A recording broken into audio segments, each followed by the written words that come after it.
ভারতের রবিচন্দ্রন অশ্বিন ও পাকিস্তানের হারিস শ্রফ এবার এলেন একই পতাকা তলে। যুক্তরাষ্ট্রের মেজর লিগ ক্রিকেটে তাদের দুজনই খেলতে চলেছেন সান ফ্রান্সিসকো ইউনিকর্নে। ভারতীয় কিংবদন্তি স্পিনার পাকিস্তান ক্রিকেটের সমালোচনায় সরব থেকেছেন অধিকাংশ সময়। তাছাড়া দুই দেশের মধ্যকার ক্রিকেটীয় সম্পর্কের বৈরিতার ঝাঁজটা কি ছড়িয়ে পড়বে আমেরিকার বুকেও?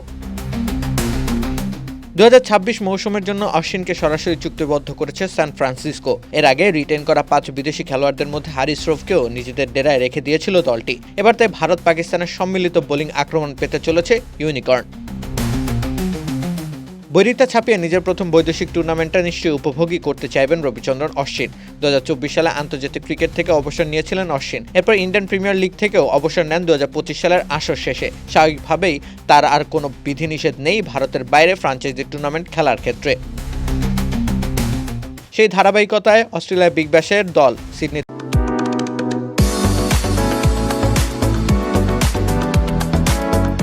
থান্ডার্স তাকে দলে নিয়েছিল, কিন্তু সর্বশেষ বিগ ব্যাশে খেলতে পারেননি অশ্বিন। হাঁটুর ইনজুরি সারাতে তাকে করতে হয়েছে অস্ত্রোপচার। অতএব মেজর লিগ ক্রিকেটই হতে চলেছে অশ্বিনের প্রথম কোনো আন্তর্জাতিক ফ্রাঞ্চাইজি ক্রিকেট খেলার অভিজ্ঞতা।